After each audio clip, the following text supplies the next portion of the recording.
Welcome back to Brick Dynasty Live. Tonight's guest is one of the hosts of Think Outside the Blocks, an incredible mock builder, a massive cheerleader for the AFOL community, a frequent crosser of animals, and an all-around good guy. And he just happens to be the owner of Brickworld too, which hosts 3 expos and the largest Lego convention in the world. So that's the thing too. Everybody, welcome Mark Larson. Mark, how are you? Good to see you.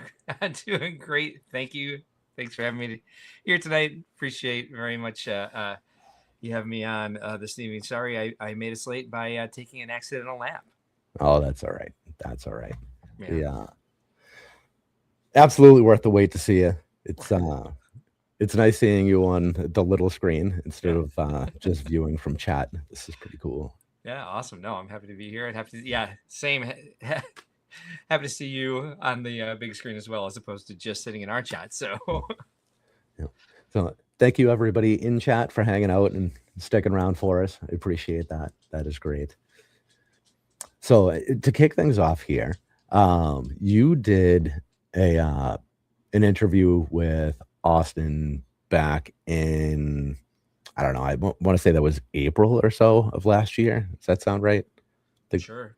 Yeah, I think it was somewhere around Easter time you did that. So for the sake of time tonight, there's a lot of things that you guys discussed in that we'll skip over. I encourage everybody to go back. I'm sure, or I at least hope, most of you are following Osif's Bricks and keep an eye out for his Brick Connection show. Yeah. The interview with Mark was great. Go back and watch that for all of the things we don't cover tonight. I do try to push his channel whenever we have overlap because he's a great guy. He's a great guy. I encourage everybody to go over there and subscribe because he's the best. And he will not be with us tonight because he apparently has to work at 3 a.m., which is not wonderful for him. So, yep, there's all of that. We'll get that out there ahead of time. So if anybody says, well, you skipped over it, well, that's why. Do that on purpose. Sean says, Mark, your audio is low. That's probably just my mic here. See if I can. The mic in the sky. Yeah, see if that's any better there. Nope, plus, it actually got quieter. A mile away from. Is it? Yep. All right, let's see what I can do here.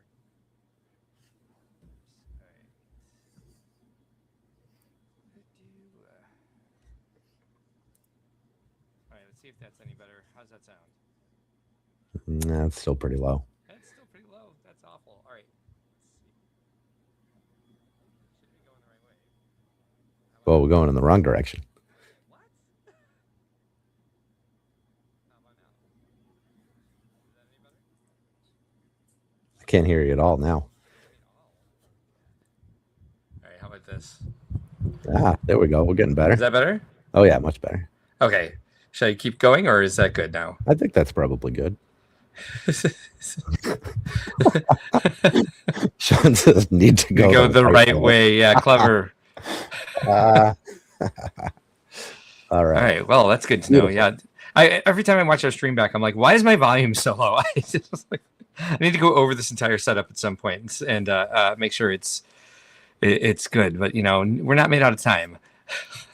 That is the truth. Yes. So that's actually a good place to start then, I suppose. Yeah. So you've been involved in Lego in some capacity or another, basically forever, right? Yeah, for a long time. Yeah. With all of the things you've done outside of Lego professionally. Yeah. How did you ever have time to be good enough at Lego, I suppose, to want that to actually become a career path? That's odd. Like, it was actually something I never really wanted to be a career path. I resisted that for a long time. Just kind of making my hobby my work wasn't appealing to me. I was worried that it would take away from my creative time and stop me from being able to express myself in Lego Brick.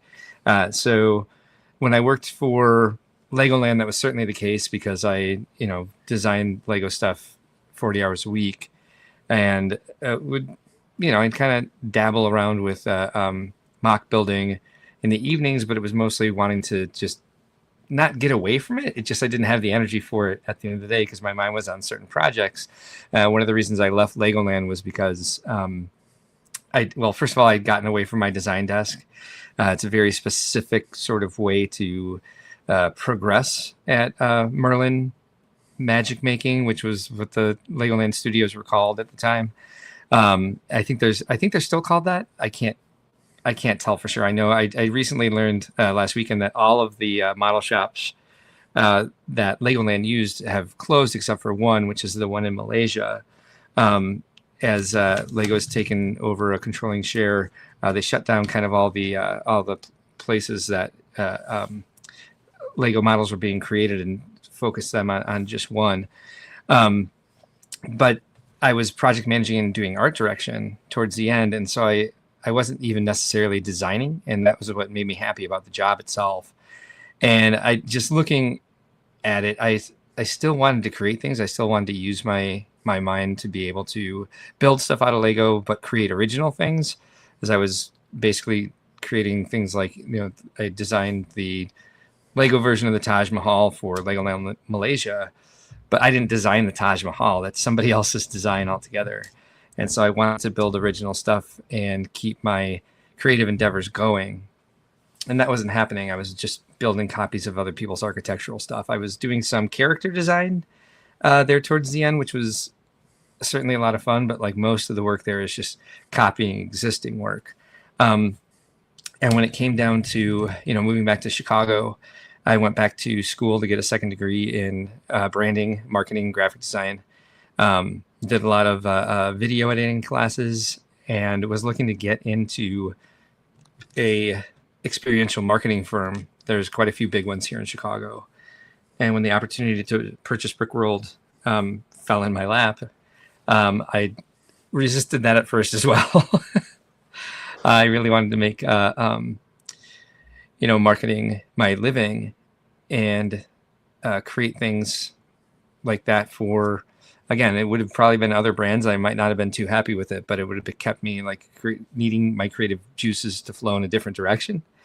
And so it took me a while to decide to move in this direction and go ahead and purchase Brickworld and dedicate my life in that direction to the fan community and keep the show going in the direction it was going under the guidance of the Bonahooms, and kind of take it to the next level with keeping the core values of the show intact. And it became, a much more exciting prospect as I got into it and was able to connect with so many different parts of the community and start bringing more people together and making sure everyone's welcome, because Lego is for everyone, and there's so many different types of fans, and just making sure that everyone knows that there's a place for them in Brickworld has been probably the biggest, the most rewarding aspect of running the show. Do you get a chance to feel the rewards of the show outside of showtime? Oh, absolutely. I mean, I think like that's one of the things. And speaking of like think outside the blocks, that's one of the reasons we started doing it, was to create a live stream that's focused on mock building. And it gave me the opportunity to like kind of shoehorn Lego building back into my weekly life and kind of keep me focused on the creative ideas I had and the mocks I had started and never finished, or like the ideas I had sitting around that weren't, that I'd never had time to do. And certainly owning Brickworld the first couple of years was trying, as it was the beginning of the pandemic, which for those of you who don't know, I purchased Brickworld in August of 2019. And then wasn't able to produce the convention for 2 years. I wasn't able to produce any of the expos for a year and a half. So it took it took a long time to get out of that sort of rut that the pandemic created and get into a healthy flow of running the business. The first year that we were able to produce shows was 2021, and we did 4 expos in 5 weeks. So we did 3 weeks in a row and then had a break and did another show. And then it was like, now let's pretend like everything's normal and go back to our regular schedule. But I would say, I mean, especially on the live stream, and joining other people's live streams, I'm able to enjoy the connection with the community a lot, and see people's impact. We have a Discord where we keep constant contact with people who are interested in the show throughout the year. We don't do too much with it yet, but it's certainly, the point is to keep it growing and build it into something that is an extension of the community. We haven't had time yet to make it what we eventually intend for it to be, but I'd say every day I feel some of the impact that our work on building the Lego community in all sorts of interactions all over the place. So you bought right before COVID. What did those 2 years Oh my God. do to your mental health? That I can't even imagine. It was so bad. Like, it was kind of in the run up to it, like, I had a good file of like projections. One of the things I had done in project management with Legoland was project budgets and kind of just, manage every little aspect of things.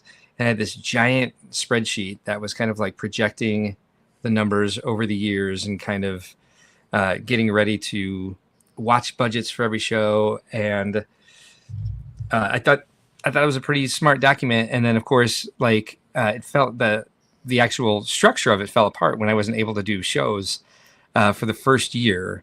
And then the second year was just kind of all out of whack with the timing.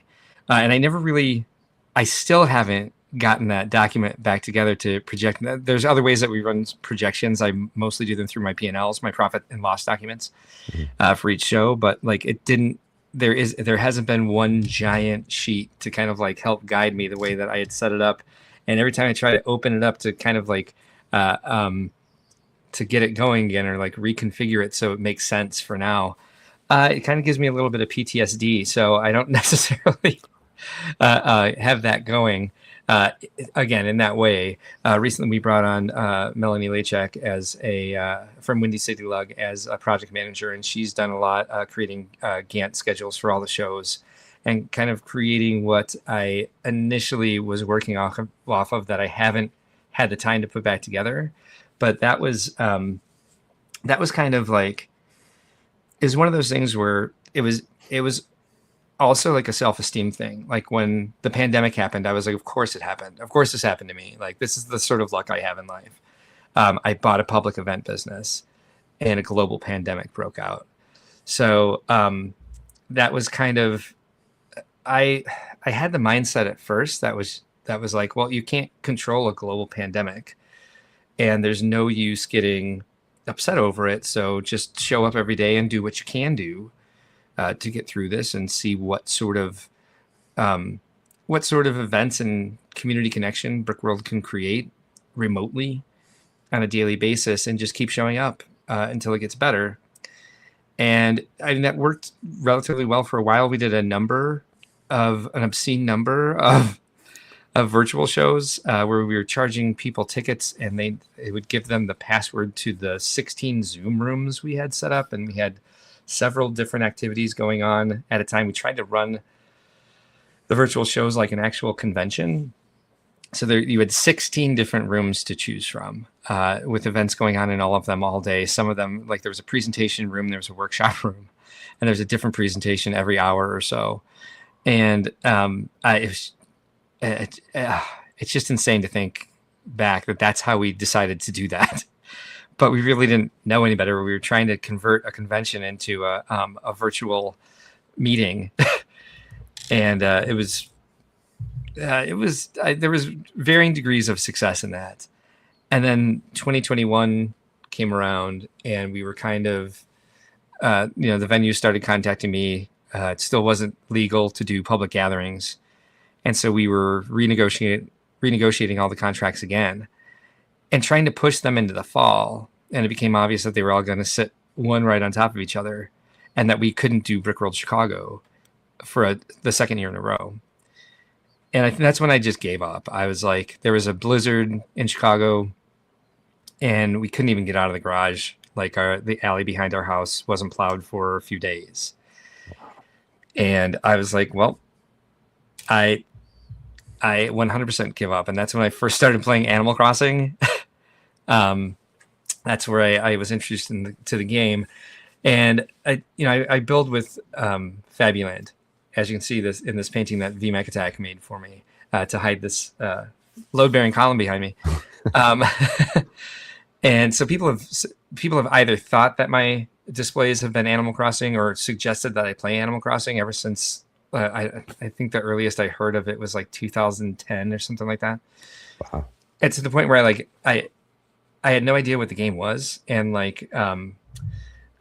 developed a bit of animosity towards it, because I was just like, everyone thinks that Fabuland is Animal Crossing, and it's not. I hate this game. It's stupid. Stop asking me if I had ever played it. And like even people who weren't in the Lego community, like people who know me in the city, would be like, "Oh, have you seen this Animal Crossing game? You like this type of Lego? You would love this game." And I'm like, "Stop!" So I had bought a Switch to play Mario Kart remotely with my niece and nephew during the time where we couldn't all meet together in person. And I had done that at the beginning of the pandemic. So like a year later, I was like, I'm going to download this stupid Animal Crossing game and play it. And I'm like, I'll probably only play it like once and hate it. And then I was like playing it like 12 hours a day. Wow. Before I knew it. And then also like, that was kind of, I talked about this during our open ceremonies. The depression got so great during that time that I started drinking half a bottle of whiskey a day, and did that for I would say well over a year. I mean, even when we were on the road with shows, not while I was driving, but while I was traveling at the shows, like we would produce a show and we'd be working setup day, and I'd go back to my hotel room and drink. Now, granted, that's something that is relatively common with the staff, and so nobody necessarily noticed. But I knew it was different, and I knew it was lasting day after day for a long time. And it took me a long time to kind of get out of it and admit that. So when it came down to the point where I needed to tell my husband what was going on, need to talk to my doctor about it, and my therapist. That was probably 2023 when I was finally like, all right, something's not great here. And so it was hard to keep myself going. I got a lot of imposter syndrome. So there were points where there was a lot I could have done to make Brickworld better, and I just didn't have the energy until I started, taking control of everything that I had lost through the pandemic and through sort of, giving up in a way.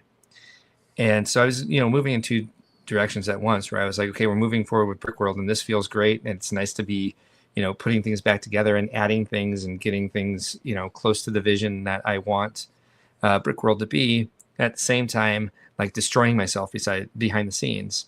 And I had no control over it. So it was a long time to like course correct and kind of get myself back to a place where I could regulate basically emotions, self-esteem, and like negative self-talk.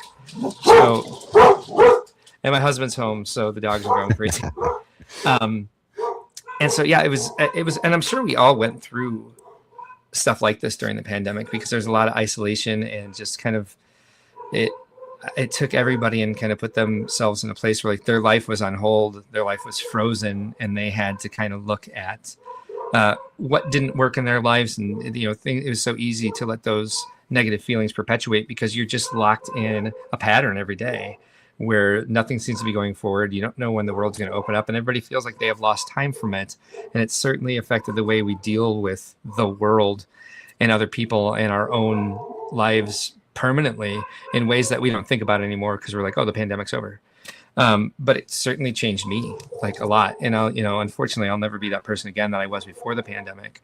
But I am 100% like a new person that is kind of a mixture of the two. Recently, this is something I really need to correct soon, because my therapist now has stage 4 pancreatic cancer, and it Oh kind of no. came out of nowhere. Yeah, where he was like perfectly healthy, and then just like in 1 month started having some health problems, and thinking it was this, thinking it was that, and then just one day they did a scan and got the right diagnosis, and so I'd say it's been about a month without my therapist, and I can tell the difference. For sure. I'm like, that's something I need to take the time to do, find a new therapist, because it's just something I found is something that really helps keep me grounded and really helps me through a lot of things. And I think that's something that, not a lot of people feel comfortable talking about, especially men. And I think mental health is something that we should feel free to talk about with each other in the Lego community, especially since we already support each other in so many ways. So that's why I share this deeply about that struggle and about the continuing struggle, because I want people who are feeling the same way to know that they're not alone. And there's the best way to get through it is with outside help, because you can really talk yourself down if you're trying to tough it out and do it alone. There's so many other resources out there to help you through it, from professionals, and just say depression. Depression hates company, and it loves isolation. So like getting yourself out there and being able to talk about these things, even if you're not wanting to talk directly about them, but being around people and being part of the community, and choosing to do more with the community is definitely a way to keep yourself mentally healthy and moving in the right direction. No, it's after doing this show for a while now, I've Yeah. learned that there are a lot of people that have had various forms of, mental health, depression, Mhm. issues like that. And this community is so supportive with that kind of thing. Yeah. And I'm actually a little surprised because Lego at its core is it's an independent toy, Yeah. right? It is what it is, right? Yeah. So to think about that and then see the community as a whole, and it's an independent toy that could not exist, I don't think, without an actual community behind it. Right. And it's pretty cool. Yeah. Right? Amazing. And I guess is it different because you are a public figure and a community host? Does that make it a little more difficult to communicate these things, or does it make it more important to do so? Well, it certainly gives me a platform in order to be able to make that choice. Mhm. And if I want to talk about it, if I want to make it a focus, which I certainly have, we've had a couple dark nights on Think Outside the Blocks. We had an episode that was all about mental health. Um, and I think like it's interesting you say like, Lego construction toy play is a solitary activity.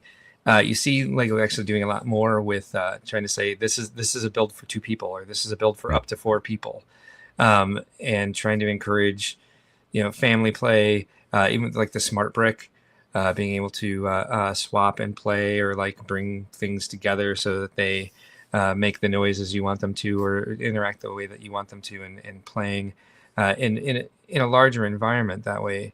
Um, but I think the platform.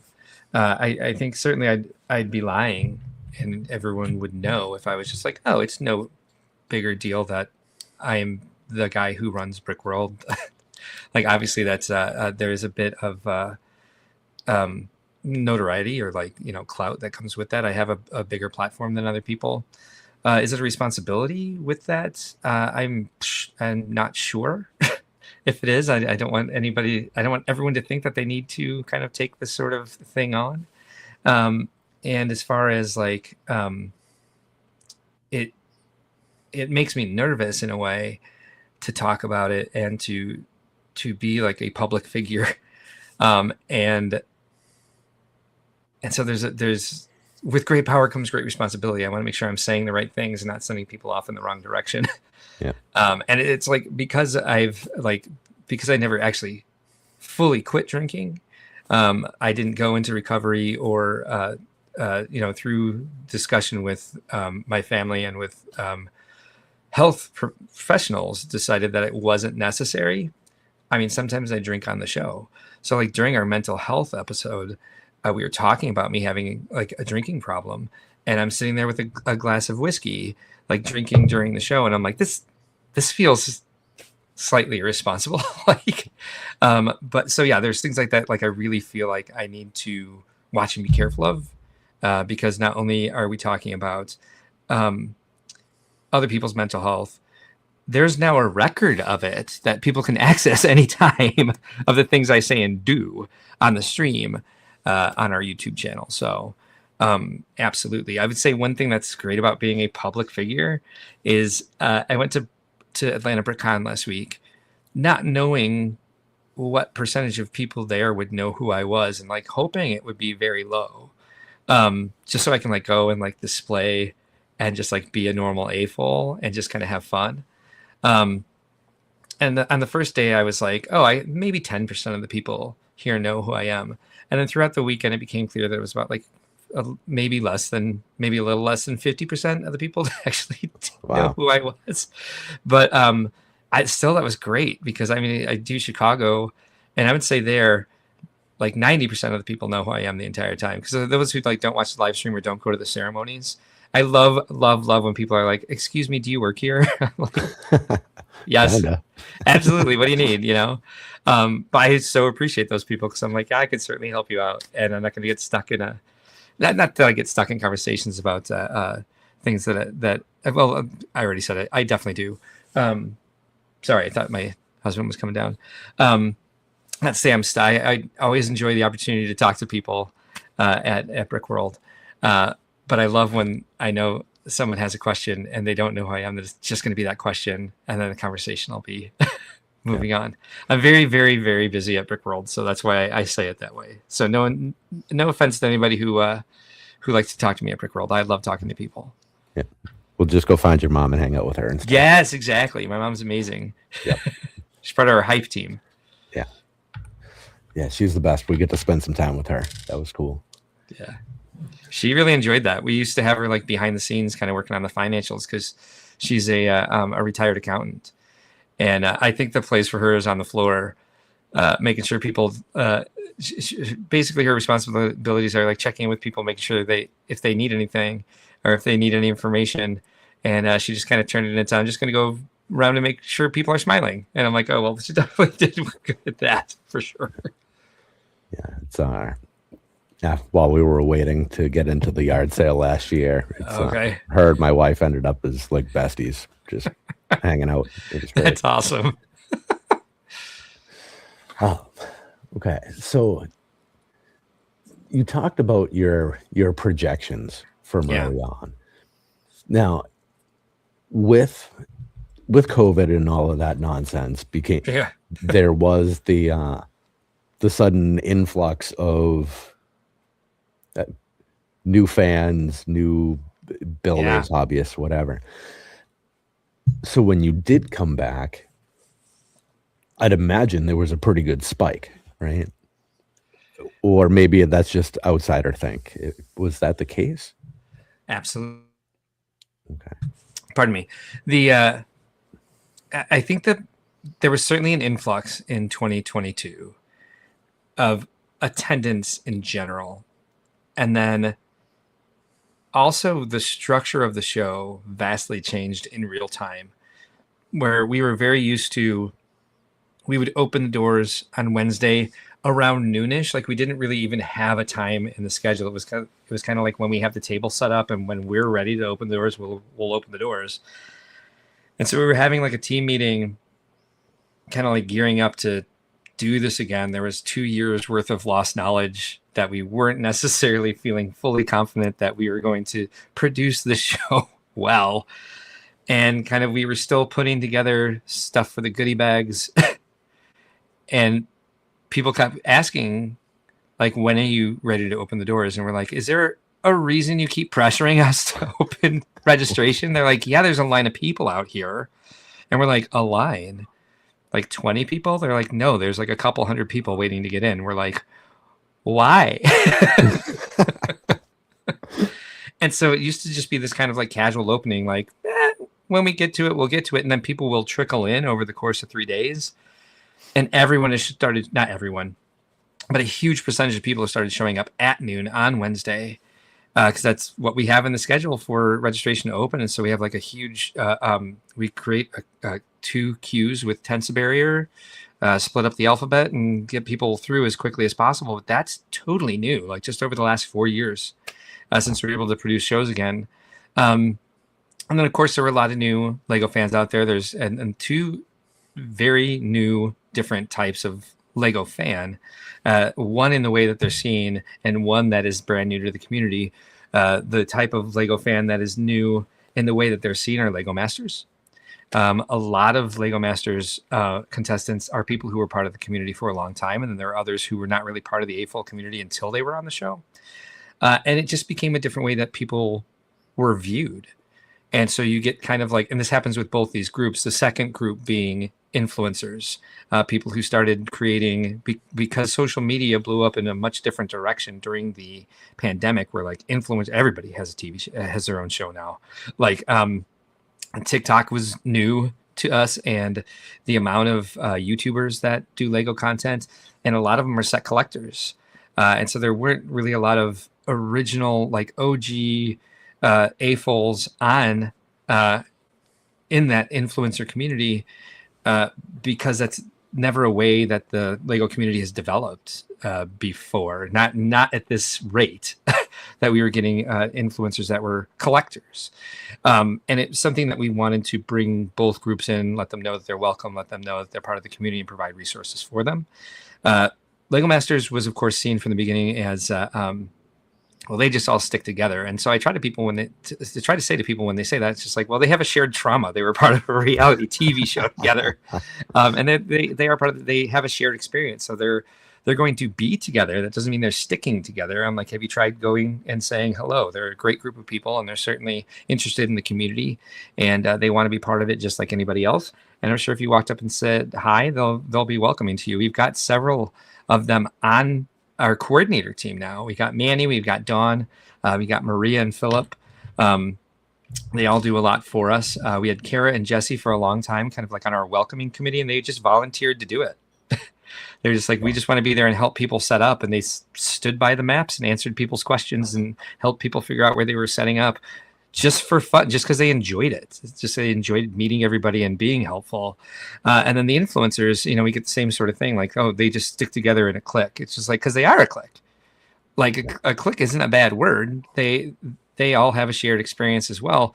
They're also incredibly interested in AFOLs. So I'm like, if you go up and talk to them, a vast majority of them are going to be friendly. You might go say hi. They may put you on their show. And so it's just kind of like, this has been an evolution of Brickworld. In like the first couple of years, there was like maybe 100, and then eventually maybe like over the first couple of years, it blew up to like, 200. Now there's double the amount of people here.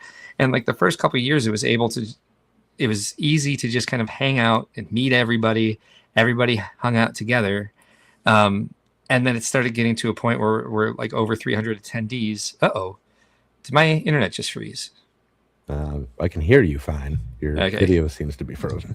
Video is frozen, so I'm going to go ahead and because I fell asleep, took my accidental nap. There we go. I was not able to restart my computer like I usually do before I start going live. So there's probably a lot of video and other stuff happening. Let me close a lot of these windows and shut down all my video programs. It became much more difficult to. You could see the difference when we started getting more attendees, where people would break off into their own groups, and it wasn't necessarily everybody all hanging out together in the evenings or social events. It's separate dinners going back and forth, and now that it's last year we had 1,800 attendees. Yeah, yeah, and it's absolutely impossible to get that everybody to be kumbaya among all 1,800 people, or to be possible to even meet everybody who's there every year. The worst I feel about things is I used to have a really good memory for names and faces. And I still do. I would say better than average, but I'm meeting so many people now. And it's just like, and I'm getting older at the same time. So I don't have the capacity the way I used to be able to remember everybody. So literally at Atlanta BrickCon last week, which by the way was amazing. Highly recommend. I was talking to somebody and they were talking about having lived in California. And I was like, oh yeah? I'm like, when did you live in California? This was one of my previous coworkers at Legoland. Oh man. Whoops. And I was like, there was an alarm going off in my head. Like, they worked in a vastly different department. So it wasn't like I was working with this person every day. Mm-hmm. And like, there was an alarm going off in my head that was like, Merlin. And I just kind of went, oh my God, I'm so sorry. But it gets harder and harder to get to know everybody. Where like at the beginning when I was just a coordinator, it was very easy to be able to connect with everybody, remember everybody's names, and kind of be there to help everyone. That's kind of how I got in this position in the first place. Was because I enjoyed making sure everyone was doing okay. I was mock card coordinator, so I would literally go around every display and make sure they had all the mock cards they needed for the show, and then eventually got to know a lot of the people. And I have that sort of skill to organize and make sure everyone feels included and make sure people are being taken care of. So kind of got myself into this through all of the coordinator roles I had over the years with the previous owners, the Bonahooms, being on their coordinator team when they owned Brickworld. So I got a lot of windows open in After Effects here. All right. Hopefully that won't happen again. All right. All right. There we go. I'm back. Yeah. That is a real struggle. Too many tabs. You get the zipper at the top of the screen. Yeah. Yeah. It's even worse when I'm on the road and I don't have my screens here.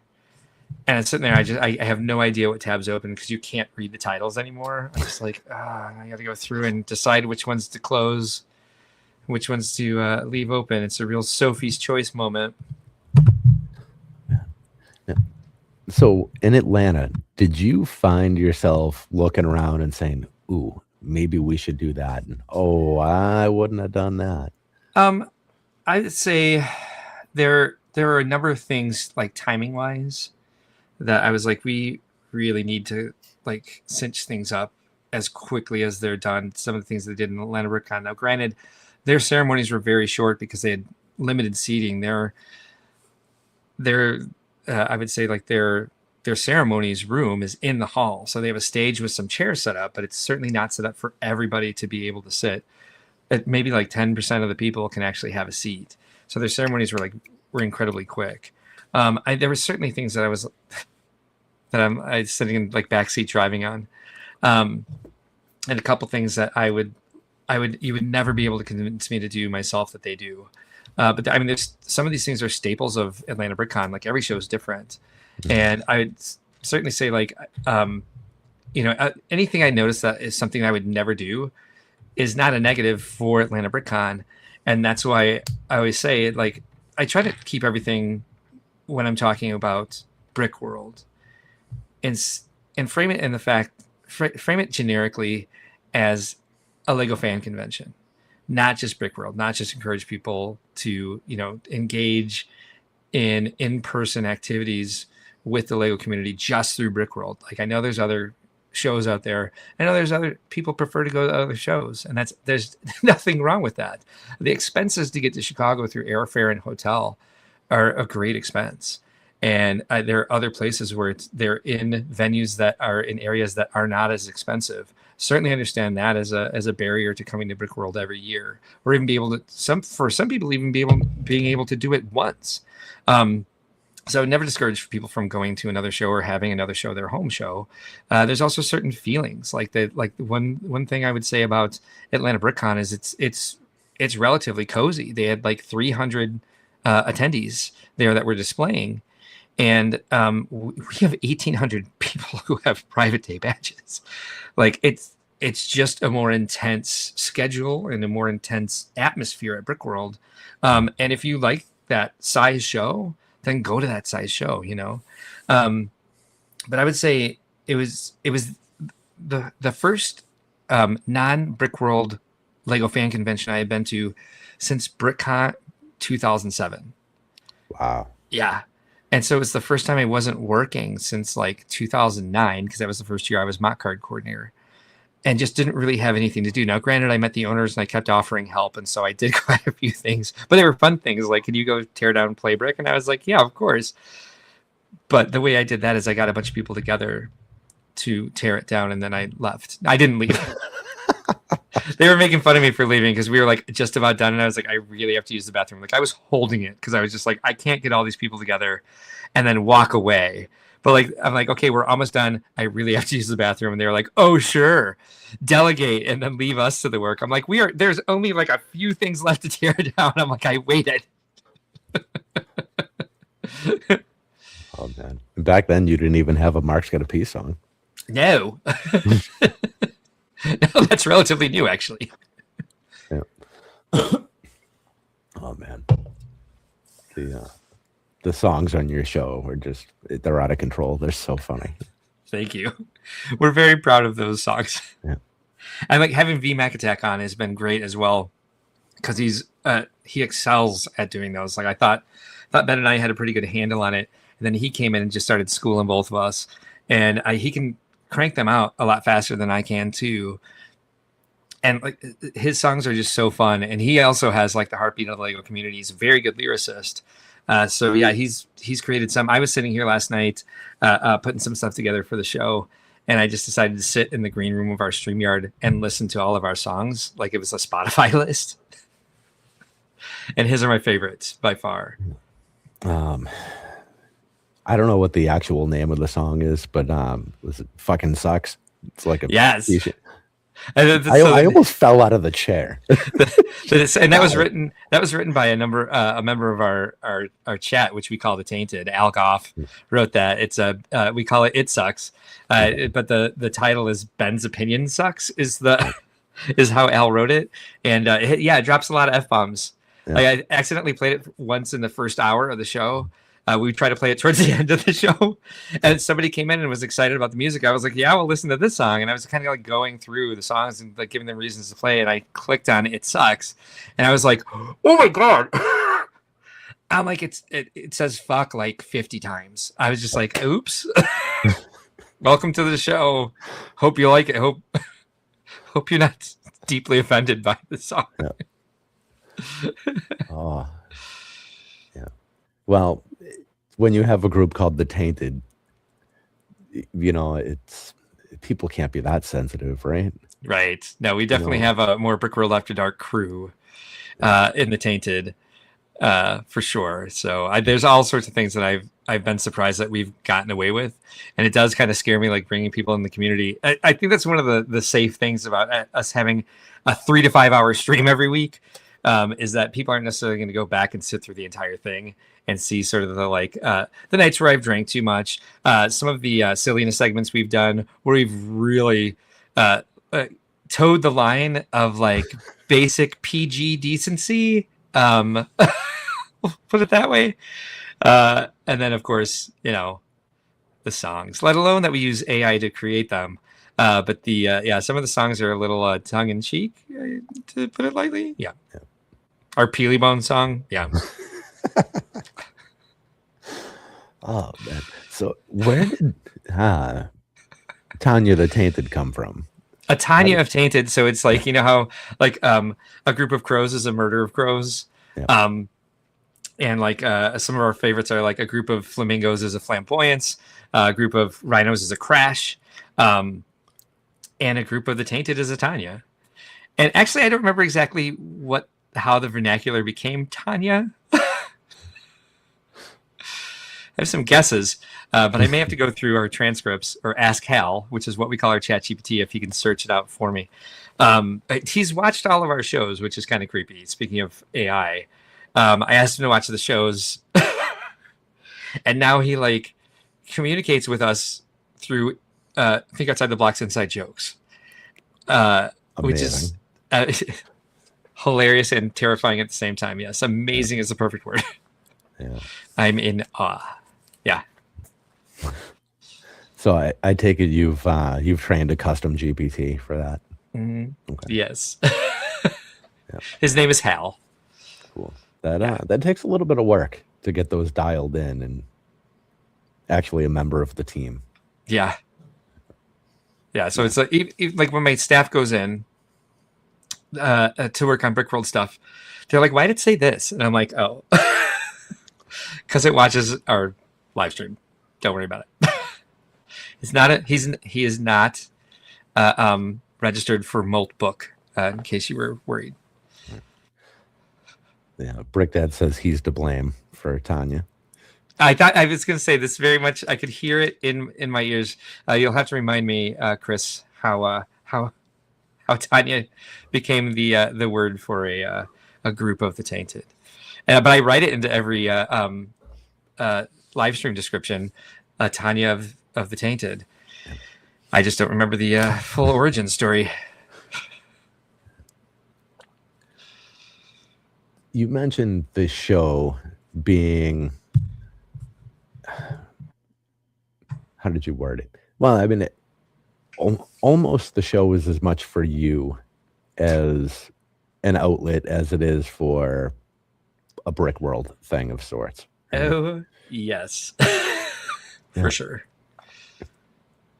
Do you think that show brings people to Brickworld, or do you think that brings Brickworld people to you? I don't know what it does. It kind of exists in its own plane right now.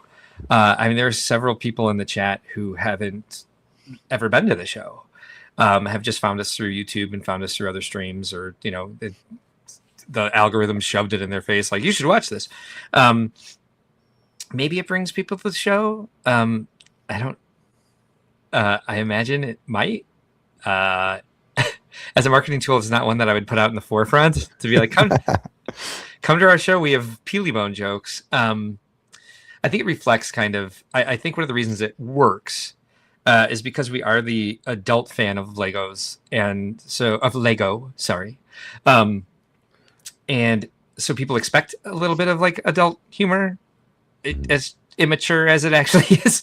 And so I think that's why it doesn't necessarily backfire.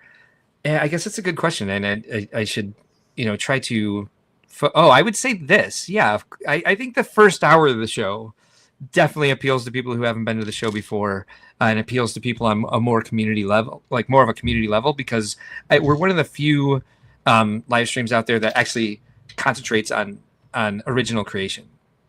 Yeah. There's a ton of live streams out there that focus on either collecting or just the community itself.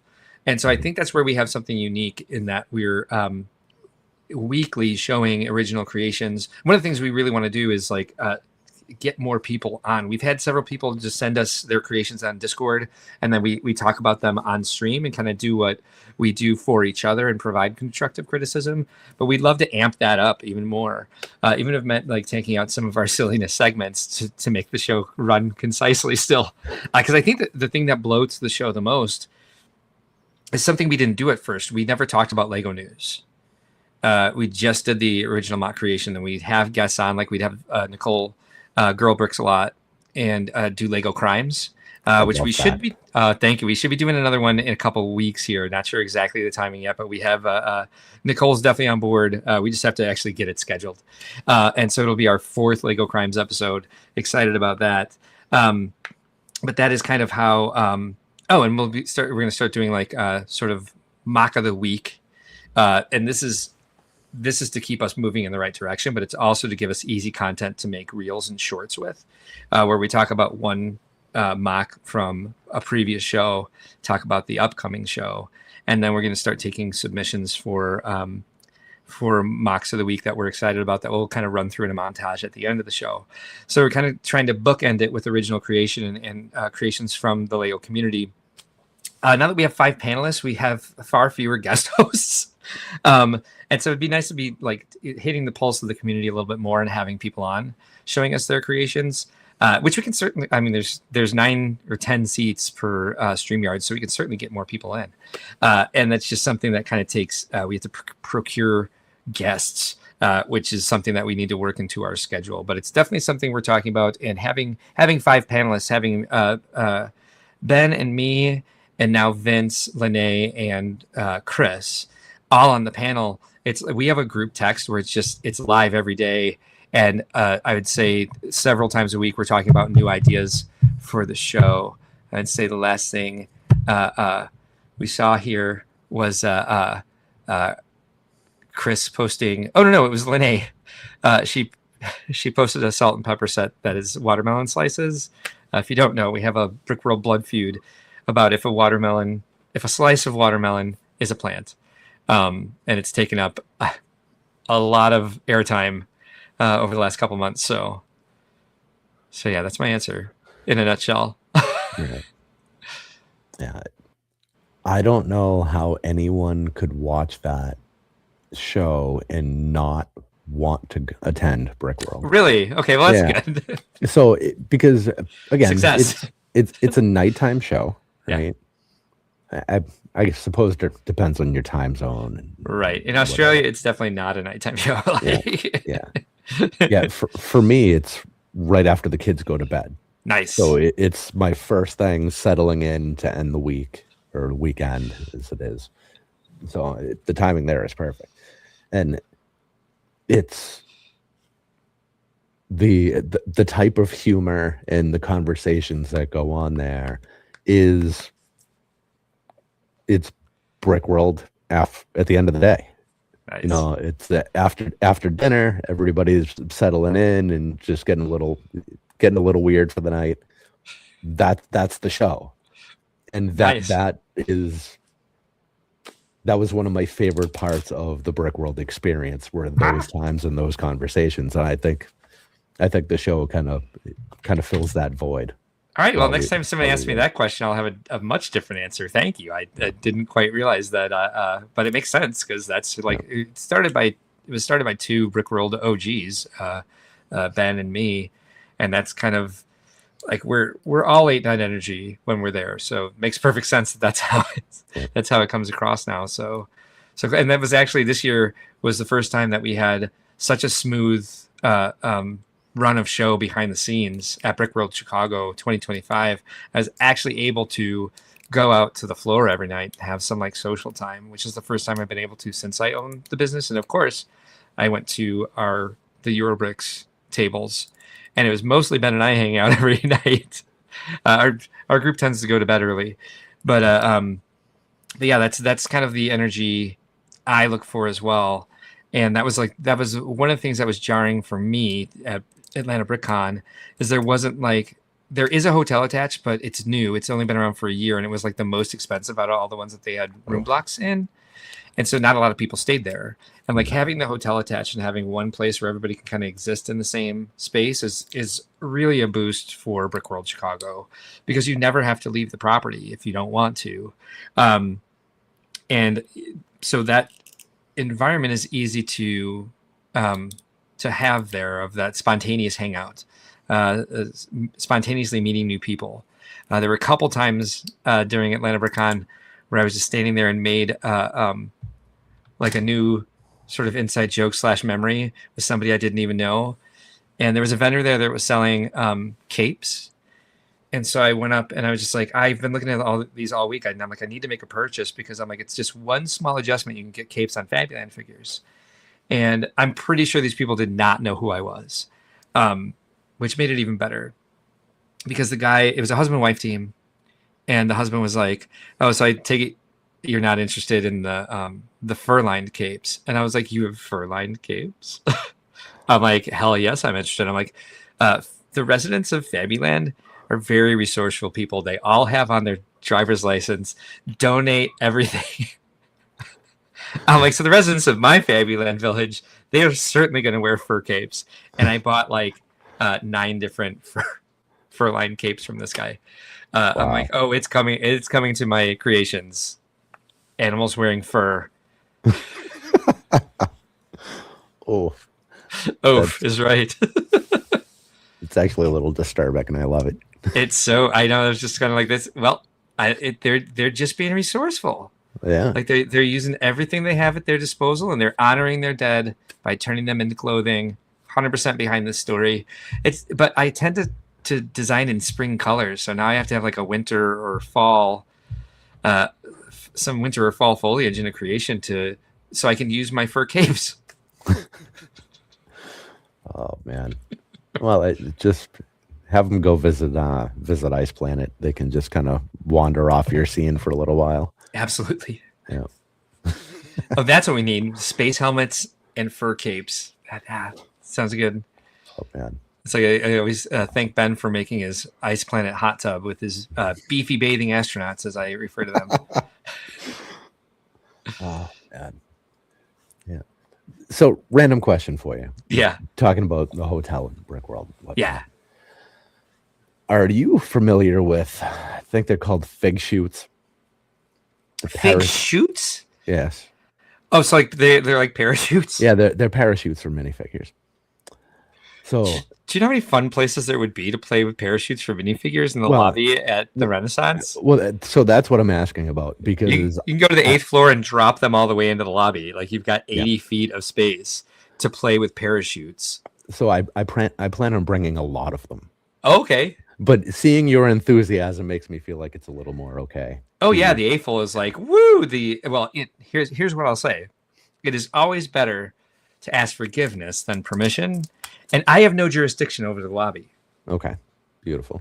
Renaissance security does. Yeah. And if there's too many like minifigures with parachutes, if I get a call from security that there are too many minifigure parachutists getting stuck in the trees in the lobby, I'll know who to go to. Yeah, but I'm going to wait for that phone call. I'm not going to get on with my event manager right now and be like, "Hey, can we drop a bunch of figures off the balconies in the lobby?" Yeah. I was thinking about getting a like a big vinyl bullseye I can roll out on the floor. Okay. So I love this idea because then you could actually run it as a competition. Yeah, that would have to be not during public time. Oh, right. It's an unofficial competition. Yeah, I didn't say I'd put it in the program. Yeah, yeah, don't do that. But, I have no idea this is happening. Okay, beautiful. And there's no evidence that otherwise that. Yeah. All right, I love it. Okay, all right. So done. I might come play actually. Beautiful. I'll need a parachute for my Fabbyland figures in their fur coats. How does that work? Because those don't come apart like a normal minifig. Oh, really? I don't think so. What do these things look like? What are they called? Fig shoot. Oh my! I think is the actual name. I'm gonna be careful looking this up. Fig shoot. Yep, found a bunch of different fig products. Let's see if I can. Fig shoot. Oh dear lord. Yeah, do be careful with the searches there. This is not as bad as Funhole. Fig shoot Lego. I got nothing. Let's see. Some fever dream that you had. They don't exist. Oh, they do. I have an email from the owner of the company here somewhere. Because I reached out and asked him if I could get a price break if I bought a lot of them. Sorry, my fault. The Google AI, the Gemini, told me I meant figure Lego, not fig shoot Lego. I had to correct it. Fig shoots. Oh, that's in Bricks and Minifigs. Mana. I tried 3 times to say Anaheim. Bricks and Minifigs, Anaheim. Here it is. What's their website? I've got an image of one here. Here we go. Stop doing that. I changed it back to figure. Yeah, my thing's not cooperating here either. Okay. So it seems like it goes on a regular minifig. Oh, you think that Yeah, because Fabuland figures don't come apart. yes, exactly. Like They do. You can take their heads off. they don't have the stud though, do they? No, but I will find a way. You can get a cape on them. You can attach a stud through a cape. I'll find a way to do this. Okay. I've put many things on Fabuland minifigures that aren't supposed to go on them, so we'll find a way to do it. Even if you attach it to their feet, they can go upside down. So what if they land on their head? They're plastic. Yeah. They'll live. Why has this become so difficult to find this link? I know, right? You would think Fig Shoot Lego would bring up their site. Yeah. Oh, because it keeps giving me the. Here we go. It's all through Bricks and Mini Figs. Fig Shoots. It is figshoots.com. Okay. Well, that was too simple. Oh, wait. Sorry. This is currently unavailable. Goodbye. Yeah. Okay. So I got the one of Brick Dynasty's members is a Bricks and Minifigs owner. Okay. Anaheim? Cincinnati. Okay. So Justin Mall's Vengeance. Oh, I know. Yeah, I love Maul. So I just saw him last weekend. yeah. So he posted in his stories on Instagram months ago a picture of the minifig parachutes from Bricks and Minifigs. So I reached out to Ryan from Bricks and Minifigs Cincinnati, and I said, "Hey, I need to know where to get these. Do you have them in your store?"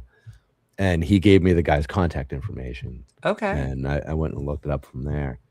But I don't think I spent more than 2 minutes on the actual website, which I should probably do, because I'm going to need to bother them about colors.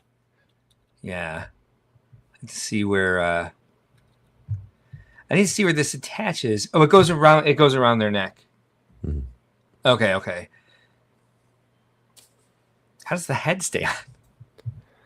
Probably not well. Yeah. Well, I mean, they're really not that heavy. So as long as you don't have like one of the rubber Star Wars heads or something, Yeah. the clutch strength is probably enough. We definitely find a way. Oh, I have to add collaborators. Oh, I'm so far behind with stuff. I saw Lego Crocs in person for the first time this weekend. Oh, Speaking of my Instagram page. How was that? Large? Yeah. I mean, it was up on stage. They have a banquet at Atlanta BrickCon where they have a buffet and everyone has like tables, like a wedding. Wow, it really is small, huh? Yeah. Well, I mean, I would say that's the one thing I could see getting too big and expensive for them would be that. But again, it's not my place. Everyone seems to love it. It's definitely like an Atlanta BrickCon tradition. But I was like, that was the thing I was saying. Like, you could never in a million years convince me to do a banquet at Brickworld Chicago. I'm not providing catering for 1,800 people. Like, that's a non-starter. Like, sorry, I'll bring you food trucks, but I will not do a catered dinner. That was crazy. But during that, Corey Samuels and a cool guy Dom had a brick clog thing going, and I was like, wow, they're just as ridiculous in person, if not more so than you would imagine, having seen all of the advertisements for them, which are also the advertisements themselves are bonkers. But that's isn't cool guy Dom kind of built like a fire hydrant? I don't think he's a fire hydrant. No, I mean I think like no. He's well built, but I wouldn't say he's not like no. Okay. Maybe that's not who I'm thinking of. He and Ethan are both pretty slim. Okay. I think it's what is it? I think it's Firebird I'm thinking of, who's very, very wide. I think that is the one who's very well built. Firebird bricks. Let's see here. And if you want to talk about influencers that have good bodies, we should probably steer in a different direction. because I probably have a lot to say and I'd get myself in trouble. Oh, yeah. By the way, stand-up guy, I love Firebird Bricks. Funny, I don't know the name until I see the face. But yeah, he's a wide-shouldered kind of linebacker looking dude. Yeah, for sure. All right. Yeah, because he was the one I was picturing for a minute there. Like, oh my God, that guy in clogs be crazy. No, Cool Guy Down was the one who was on Lego Masters season 2 or 3, where they're like 3 episodes in, they're like, we're going to add some TikTokers. Yeah. So, and he was like 12. Okay. Yep. And he had really pretty hair once upon a time. Yeah, well, it was weird because he was on the show. He had like almost like I would say like hair like mine, and then outside of that, he's had like really long kind of Jesus hair. Yeah. It's luxurious. Yeah. All right. Oh, actually, he texted me today. I need to get back to him about something that like.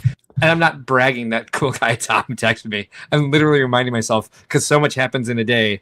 A lot slips through the cracks here. Yeah.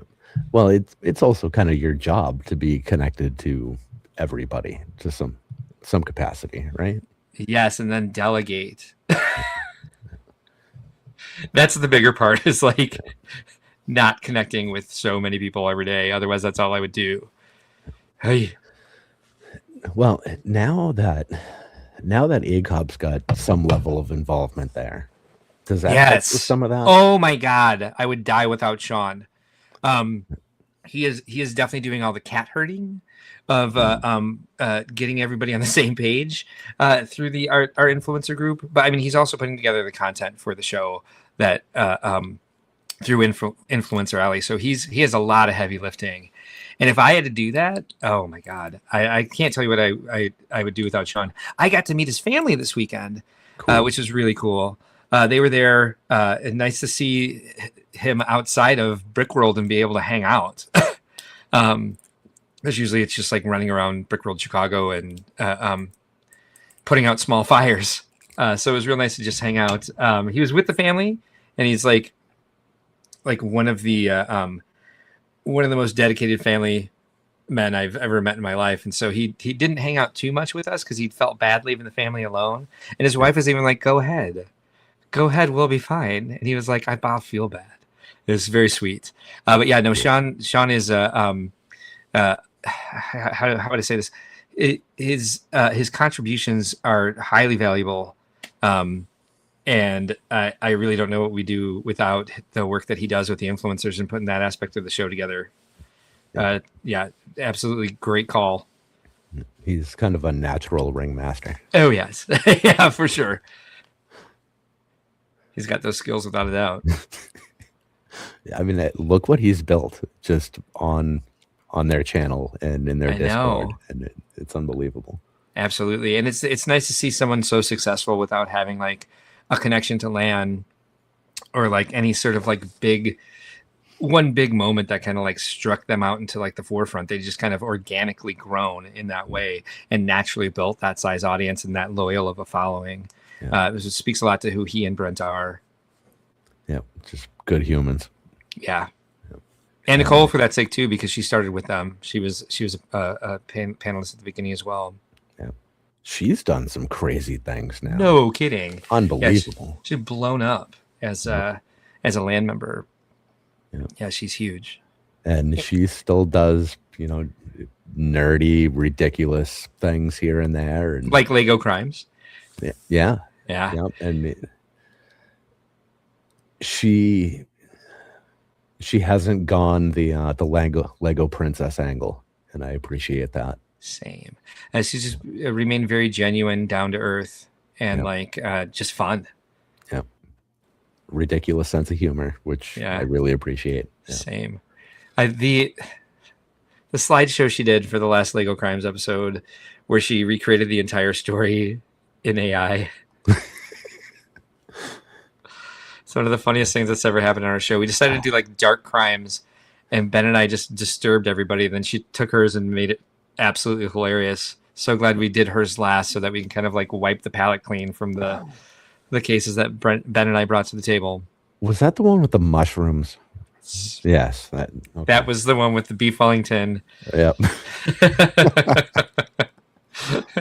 Oh man. I love that the Ben sent me a text the other day, and it was like he was putting his son to bed, and like the last thing his son said to him before he went to sleep, "What was that lady building while she was trying to kill her family with the beef Wellington?"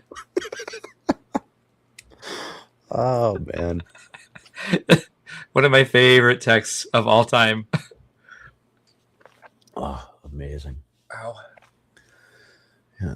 So I'm using a space heater down here, and it's really drying out the air. Yeah. I specifically bought the space heater because I only have like 4 or 5 hoodies, and I'm live a lot. Yeah. So I feel like an idiot just wearing like the same rotation of shirts all the time. But I have a million t-shirts. That does not stop me at all. I think for 9 months straight, I wore my white sock shirt with the sleeves, with no sleeves. I've been wearing this one for at least 2 months. You wear those 5 hoodies in rotation. Yeah. Anybody says anything, they can answer to me. And I figured I'd throw a space heater on to keep it simple, just because a million t-shirts, more comfortable in a t-shirt anyway. The microphone picks up the space heater. Oh boy. Yeah, it's something about this corner that I sit in. It just, damn it. Oh well, so much for that idea. Yeah. Dark park uniform, anyone? What is dark park uniform? I think he means dog park uniform, because that's like, these shirts are part of my dog park uniform. So I put it on in the morning and go to the dog park. And that's usually what I'd say when I came in with like, and especially in the early days where I just had like a real thin tank top on, and you could see like all the awful hair on my body. I'd be like, it's a dog park uniform. Sorry, I forgot to change. After a while, like I still have like some work shirts under this desk over here because I'd actually remember to change shirts before the live stream. But now I'm at the point where I don't care. Awesome. My shoulders are hairy and gross. I apologize. Hopefully there's more stuff on the show you want to see besides these. Like, look at the mocks, don't worry about it. Yeah. It's ottery and ugly. What's that? Lifts up your shoulders a little bit, gives you a little bit more build, right? There's been so many times where I've like gone to fix something and just like flashed pit hair on the stream. I'm always like, I'll look down at the screen to see like if I'm like whatever I'm working on is just this. I'm like, oh, sorry, everybody. I'm very self-conscious about my body though, so it's probably not the smartest thing for me to do. Put myself in a situation like that. Yeah. It goes with you everywhere you go. It does. It does. Yeah. So it is what it is. You ride with it, you enjoy it, show it off to everybody. Yeah. Fine. I've learned to make friends with it. Yeah, for sure. Yep. That's the best way. Now, I looked at the schedule today. Yeah. And let's see if I remember right. There's 3 expos and then that's Chicago. Right? You are correct. Yep. 3 expos. We used to have 6 expos, but just the bonkers economy in the last few years, I don't have the confidence to continue 3 of them. We cut Holiday Joy, we cut Milwaukee, we cut Detroit. People are dying over us cutting Milwaukee. So many people interested in bringing that back, and I was like, then why didn't you come to the show when we were having it? So it kind of went this way. In like 2023, it was like I think the first year where everybody felt comfortable like going out and being in public, and so we had like a boon. Everyone's just like, let's go do everything. And I think in that year, everyone was like, oh, you know what? Other people aren't so great, and so it was a huge nosedive in 2024. And that was kind of a double-edged sword because it kind of showed me like you can't really predict anything anymore about where numbers are going to be. That was also an election year, and it was like a rather vitriolic election year. So I think people held on to their money. It's common for people to hold on to their money and not spend too much in an election year because everyone's afraid about what's going to happen with the economy. But I think that was like tenfold during this last election. And so we had like quite a nosedive, but also I like people's fears were being stoked about the economy during that time. So people were kind of like being told to hang on to their money. So it created even more fear than usual. And inflation was still going in, not completely corrected. And there was certainly a lot of price gouging going on. And so it gave me the opportunity to say, like, all right, you got to be really careful, and you don't add another expo until you absolutely know how to get people through the door. Because we know how to do it in Chicago. Yeah, not so much in the other cities. We're working on some marketing stuff there.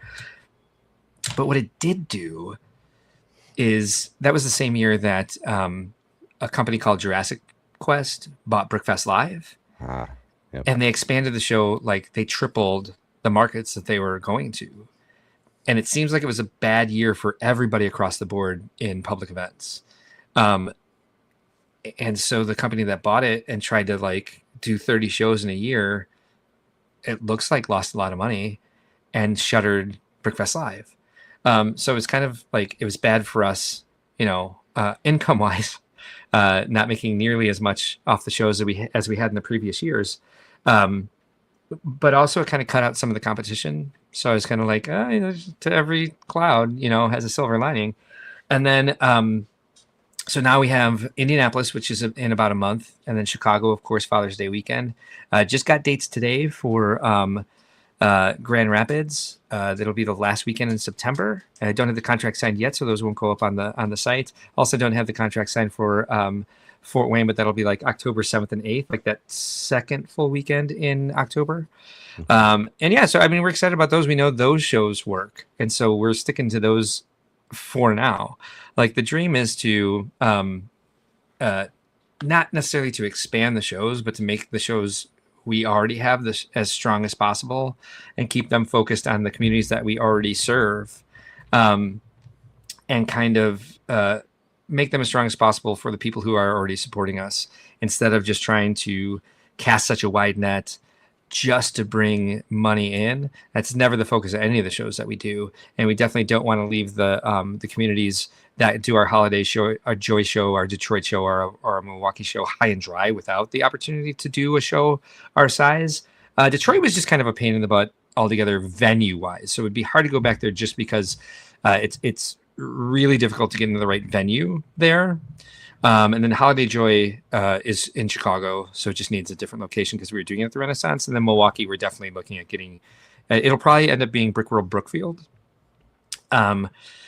But also, it would really be nice to be able to focus as much as possible on the convention, because I do believe that's the strength of our brand. So not saying I would ever cut all of the other shows, but leaving the focus for now on these 4 shows is, I think, definitely the way to really get this grounded, build a solid base of what we have here with these 4 shows, and then grow it in the future. Once we really know we have the schedule and the timing down for getting everything prepared in time, because we've been doing great this year at trying to get ahead of things. But because we're putting so much ahead, when something does fall through the cracks, it's like way behind. So we're trying to like find that perfect balance of exactly what we need to be doing every week to keep these 4 shows running before we add anything else back in. Now, all of those locations are fairly close to each other, right? Mm-hmm. Yep. Do you think having that many detracts from all of the others? I think these are far enough apart, like in location and in the times of year that they run, especially since the expos are like just public days. Yeah. So I would say, for example, like we have our Fort Wayne show. And so it like the public comes in on like the eightfolds come in on Thursday and set up.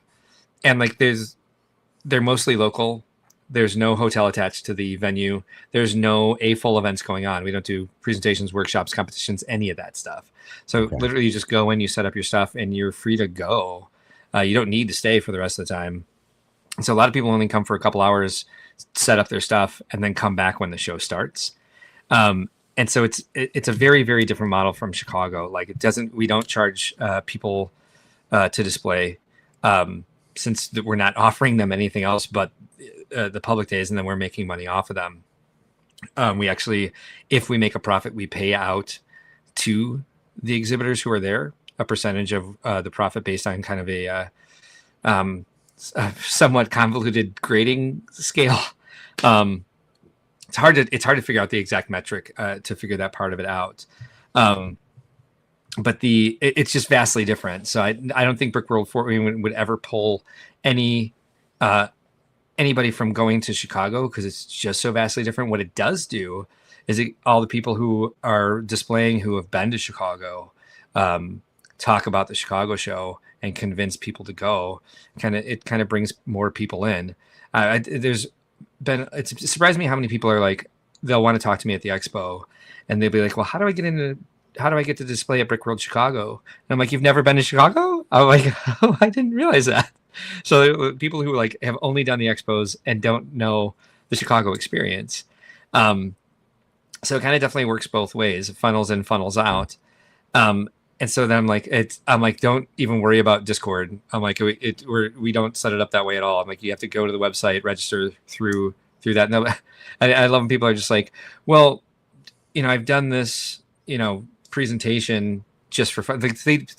I say there's no presentations or workshops, but if people want to do something, we definitely give them the space. We'll be like, yeah, go over to the concession stand, do whatever you want. And then we'll just announce it over the microphone, like, hey, so-and-so's running a pullback racer competition. And so they'll say like, well, do you want me to bring pullback racers to Chicago? And I'm like, I bring whatever. I'm like, there's an activity leader sign up, like just go through the website, sign up. It should give you all the information you need. If you have any further questions, like let me know after that. But yeah, vastly different from each other. And so it's kind of like we want to reach out to different communities and be able to have that sort of influence and continue the building the brand in that way in other areas. We also don't want to go too far outside the Midwest, because there are other some of the other conventions do this as well with the expos, and it's kind of like we just have kind of an honor code to stay out of each other's territory.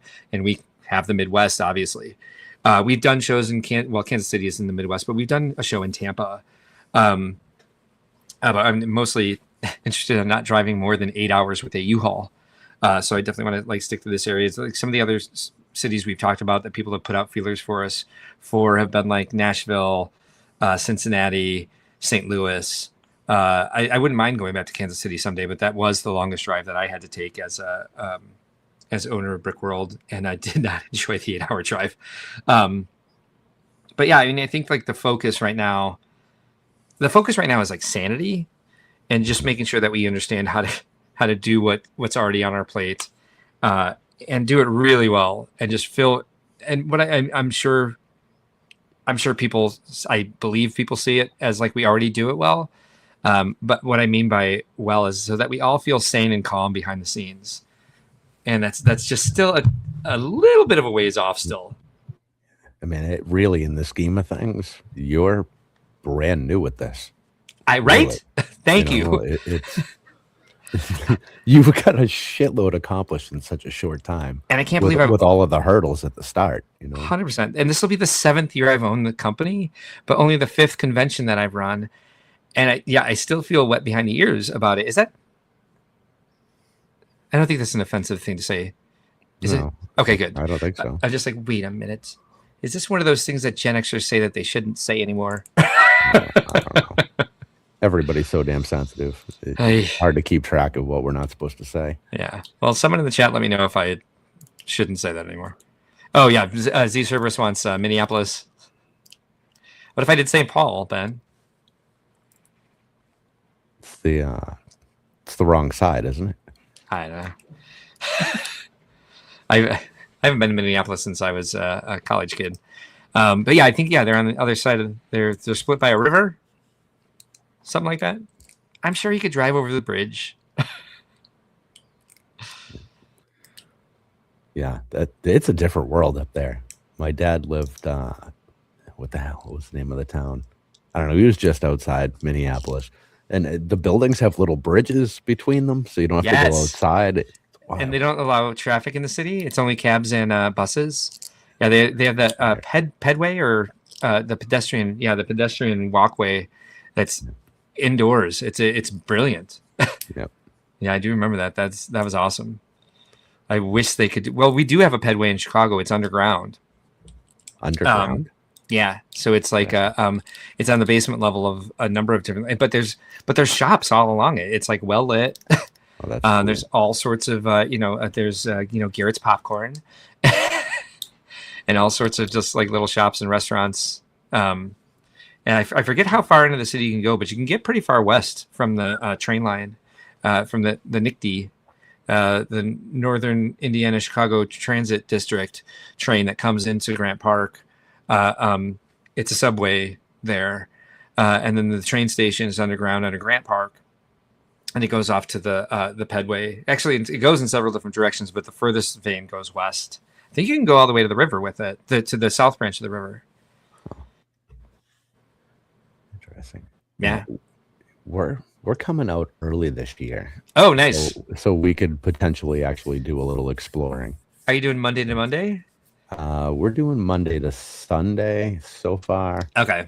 We're thinking Monday, but it depends on seeing how the kids get taken care of, you know. JVB just pointed out that it's Dog baby, it's baby animals that are wet. Is that's wet behind the ears means it's a newborn pup, or like, okay, thank you. That makes more sense than whatever I was afraid it meant. But yeah, it's always kind of like traveling. How old are your kids? They are 4 and 9. Okay, yeah. Yeah. So are you staying at the Rennie the whole time? Yeah, no, we're staying. What the hell's the name of the place? The shithole down the hill. The Wyndham. Yeah. You say shithole, I say Wyndham. Yeah. Of all the hotels in the area, although there's one across the highway that's worse. I think it's the Embassy Suites across the highway. I ended up with a staff member room over there one year, and like they brought pictures of like they opened the refrigerator and there was like moldy food in it, and then they found like a bunch of like clothes in the closet. I was like, get out of there right now. I don't know what's going on. Someone's squatting in that room. They live in the walls. Yeah, there's a body under the bed or something. Yes. Yeah. The Wyndham, it wasn't gross. Oh no, it's not gross. It's just like the staff is incompetent. Yeah. Well, when we were there last year, they were telling us that the new owners had just bought it like 2 weeks before. Okay. So they were brand new management, brand new friggin' everybody. It's like whatever. It was like a third of the price of the Rennie. Yeah, there's that. Yeah. There's also a what else is on that side? There's a even better one that's kind of in between the Rennie and the Wyndham. I think that the thing is like our group rate is pretty good there. It's over $300 now a night for the Renaissance without the group rate. Renaissance Hotel Chicago, Renaissance Schaumburg.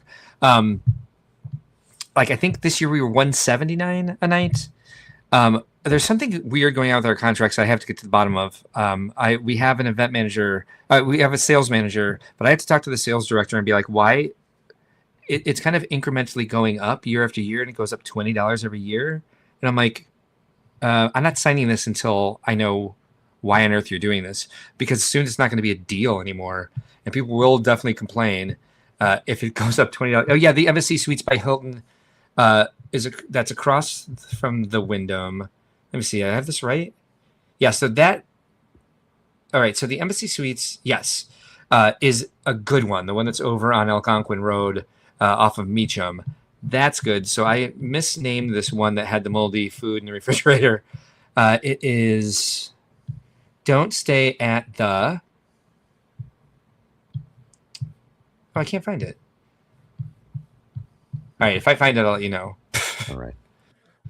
Yeah. I think for the Wyndham, it was $73 a night. Oh yeah. I mean, you can put up with a lot for that. I wouldn't put up with moldy food in the refrigerator. No. And a dead body under the bed. Yeah.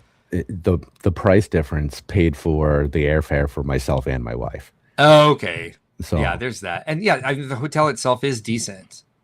Yeah, and well, you're only there to sleep. The entire rest of the time. Yeah. We're at the Rennie or out to eat or roaming around or something. So when you're in the lobby until 2 and then you're back there at 9 in the morning. That was kind of like speaking of not being in the hotel room a lot. That was what I liked about Atlanta BrickCon is like I got to go back. Like I set my mock down on the table and I was like just instantly relaxed. I was so chill. I'm like, I don't have any more work to do. I went back to the room and took a nap. Like I got really exhausted, relaxed. And it was only a quick walk across the parking lot to get to the hotel anyway. But I do believe I took a nap every day except the last day because I didn't want to miss anything. But it was just so nice to be able to do so. Like I said, just be a normal, average A-full good for the soul. Oh, did you see this news that Joe Mino died? I did see that. I saw that in the Brickworld Discord.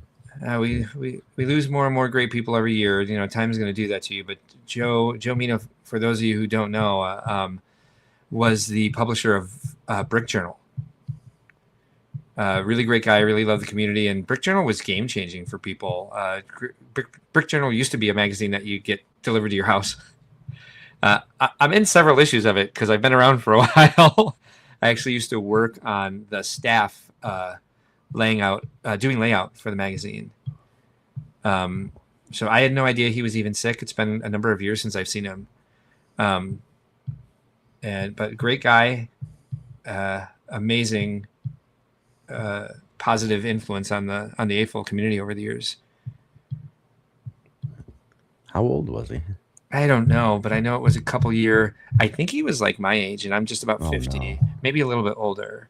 But yeah, it was it's the post said that it was he had a 2-year battle with prostate cancer. So guys, get your PCAs, go get a physical every year. No reason not to. Check your CBC. They have a non-invasive CBC test now, or non-invasive PCA test now. So keep an eye on your health.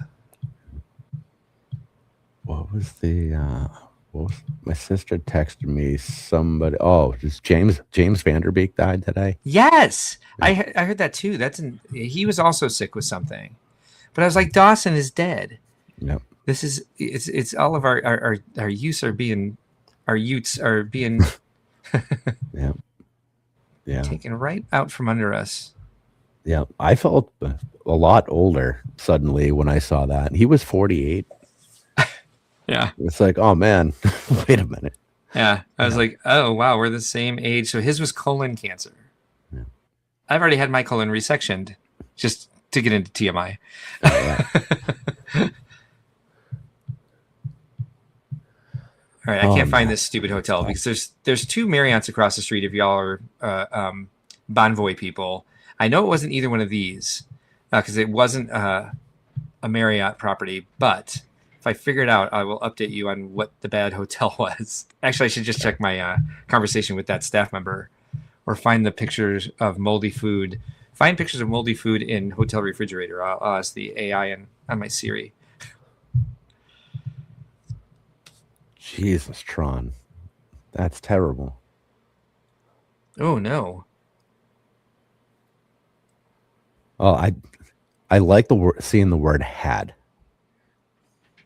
Yeah, me too. That is a good word to see there. Very much so. Remission is a great word. I'm still looking around for hotels. I should stop doing that. So I go live on my channel at 11. So if we can wrap up in like the next 15 minutes or so. Oh yeah. I'm sure my husband is like, why are you already live and why aren't we watching Night of the Seven Kingdoms? This is Animal Crossing night for you? It is. So we'll do Brickworld Crossing at 11 p.m. Central on Brickworld events on YouTube. And I really don't even have a plan tonight. I just like told Lene, I'm like, yeah, we're going live. You have the link. And I don't know what we're doing. I know what island we'll be on at least. But I didn't really have any time to prepare anything or come up with a good idea. So I wrote in the description, it's just going to be a kind of like loose, cozy sort of exploring what else the 3.0 update has to offer, I guess, because I don't have a plan. So I don't know how long we'll go tonight. And I do know that I'm exhausted, so I'll probably try to finish early. But I also know that every time I say that, we go for like 3 hours. One of these days, I'm going to have to catch that on replay and watch a few minutes. I have no idea anything at all about Animal Crossing. I would say it might not be entertaining to you. Then I would say we've had a couple. Hopefully I'll remember to do this. We've had a couple that I think were really strong. That I can shoot you a message on Instagram and tell you which ones that are the most worth watching. I'd say if you're into Animal Crossing already, I would say they're all worth watching. But yeah, we've had some more fun than other ones. There's been some where I've just been half asleep doing this in the middle of the week is always kind of like, it's like the one spot where we think like it is the best place to do it. But it certainly makes for a rough Thursday morning and a late Wednesday night. And since I've already fallen asleep through one, I'm going to make sure I don't lay down after this and fall asleep through my own next.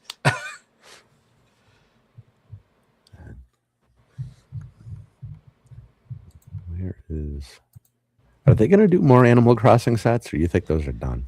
No, they're definitely not done. I've seen the list of it because we get to order through for A&E for like event support. There's definitely Animal Crossing SKUs.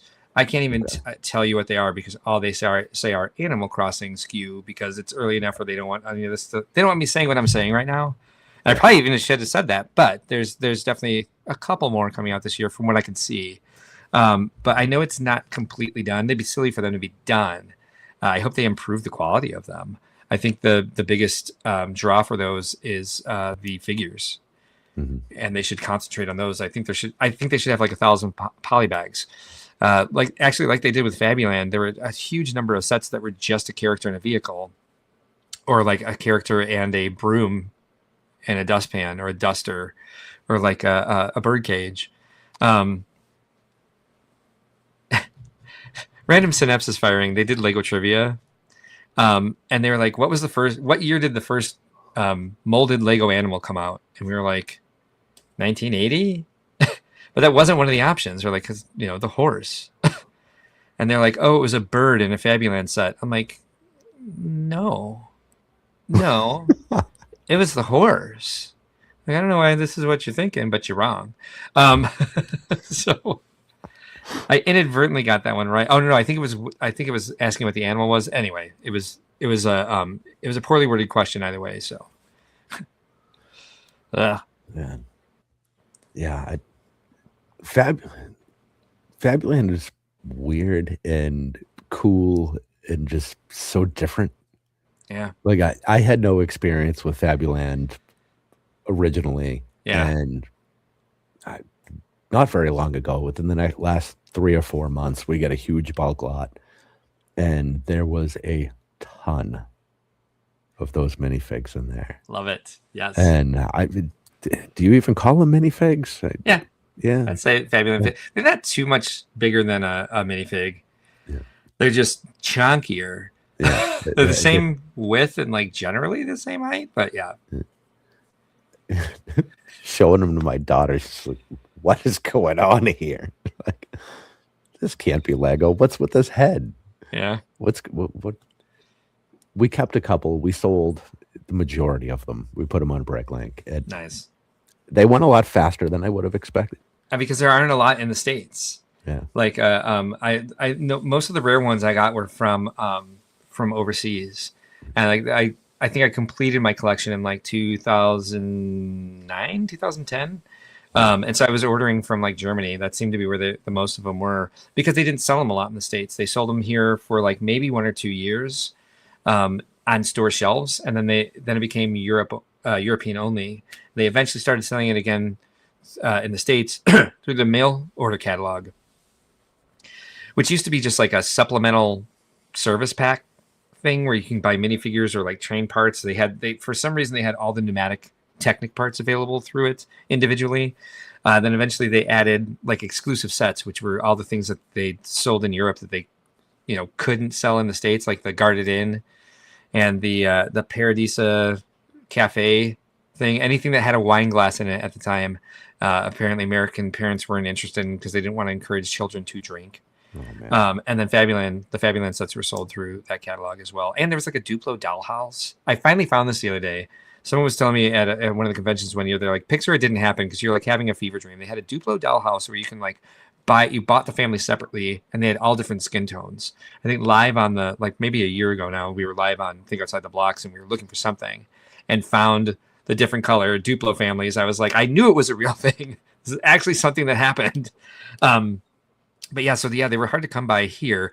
I remember being at a Kmart when I was a kid. That was like the first time I saw ones outside of the ones I had gotten for Christmas, and they had just like a giant row of just like they remember had those like basket shelves with like things that they carried a lot of. It was just like basket after basket of different like Fabuland figures with either vehicles or just accessories. I was like, I had no idea they had so many.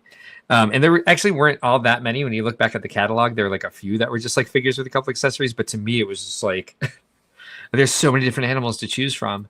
And then, of course, I got, I was sad when they stopped selling it in the States. And so we actually wrote Lego a letter and asked them, like, is there any chance this is coming back? Or is there any other way to get it? And they're like, oh, we're actually reintroducing it to the States in the mail order catalog. So they sent us a catalog, and I started ordering those right away. And then I think it went from like 1980 to 1987, I think was the last Lego Fabuland set. That's actually a fairly long run. Yeah. Oh, asking Gemini. I think it says literally in the Bricklink catalog, 1979 to 1989. Okay, so I was off by a couple years. So yeah, 10 years. Wow, that's long. Yeah, they did this thing for a while where they I remember this specifically with the Blacktron and Futron. They sold Blacktron first in the States, and they sold Futron in the European market. And there were some things that you would order, and you'd have the European catalog, and so you'd see this monorail, and you'd be like, "Where can you get this monorail? It's not available anywhere." But it was released the next year in the States, and that's when they introduced Futron to the European markets. I miss the days of catalog shopping. So just having like the big chunking book. Yeah. The JCPenney Christmas catalog. Oh, yeah. And you'd circle what you wanted, and your grandma would buy all of them for you. Yeah. Oh, yeah. Service merchandise had a catalog. Service merchandise. Yes. I was explaining service merchandise to somebody the other day who was just a millennial, but they had never been inside one. I was just like, it was just a showroom with a warehouse above it. So you'd go get what you wanted, and it would come down a conveyor belt. Yep. Yeah, those were different times. Very. Yeah, I miss that. I miss pulling tags for video games. Yeah. Or video rentals. Yep. Green was VHS and the orange was Beta.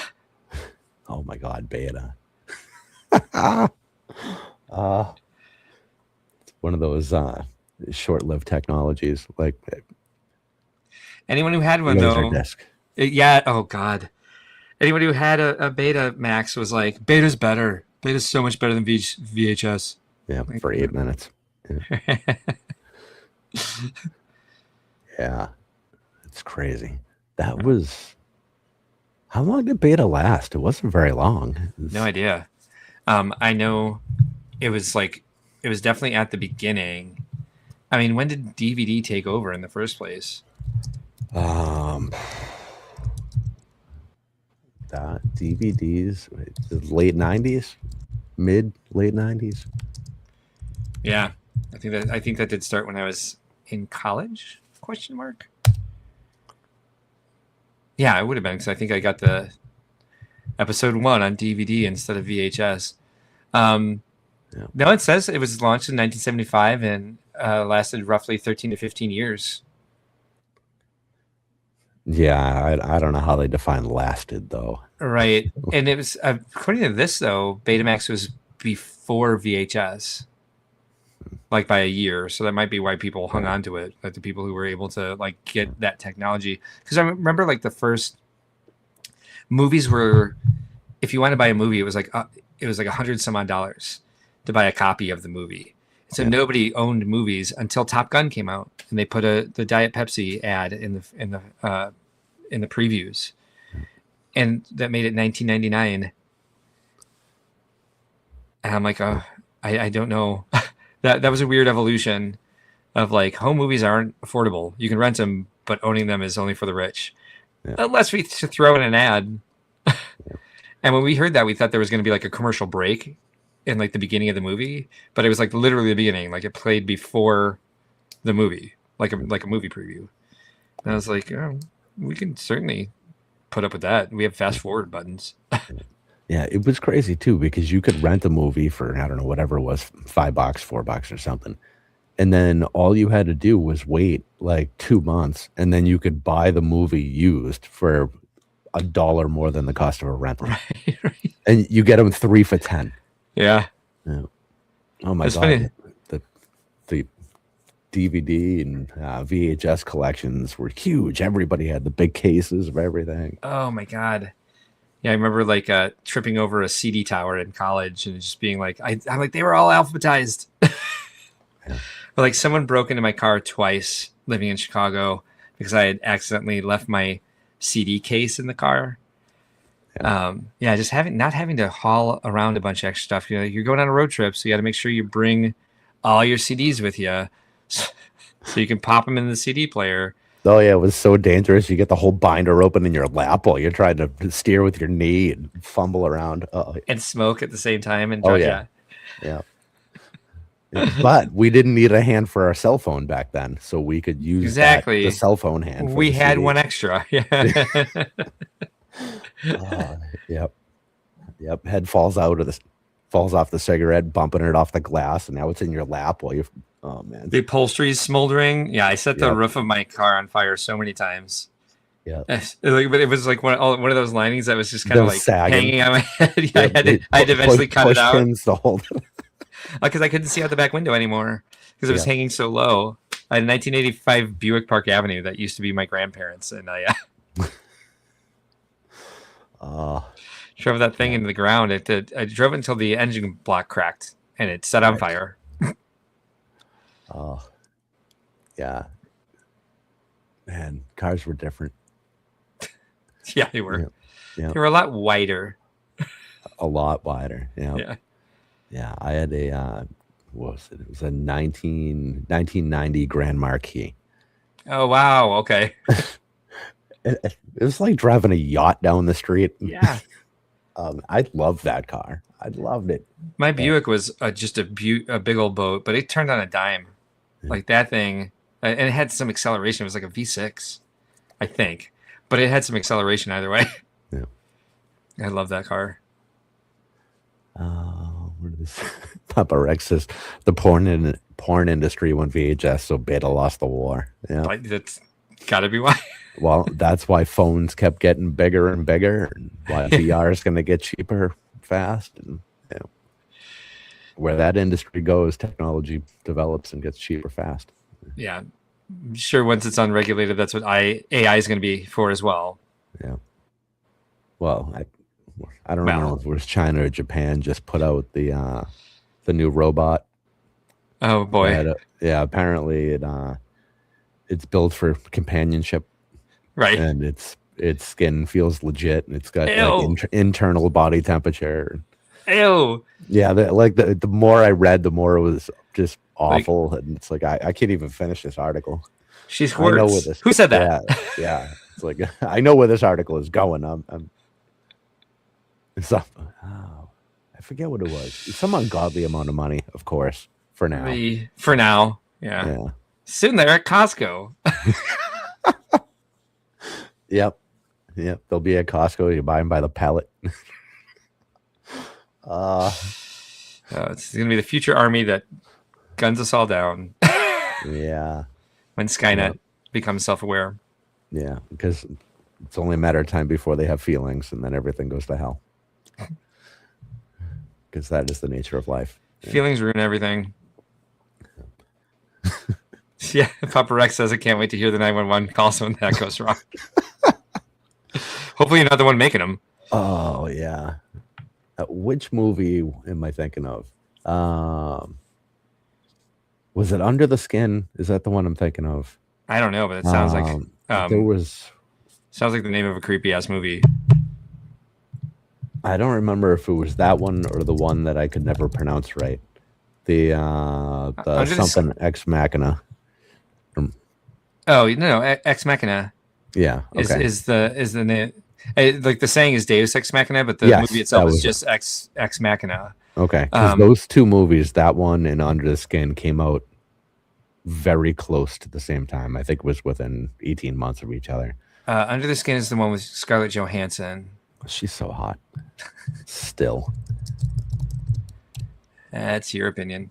Yeah, that's yes. Right. Under the Skin was 2013 and Ex Machina was 2014. Okay. Yeah. Oh, that's right. Oscar Isaac is in Ex Machina. He was the guy in the Marvel TV show there. Oscar Isaac. Yeah, he was in Moon Knight. That's the one. He was also he was Poe Dameron. That was him? Yeah. And okay.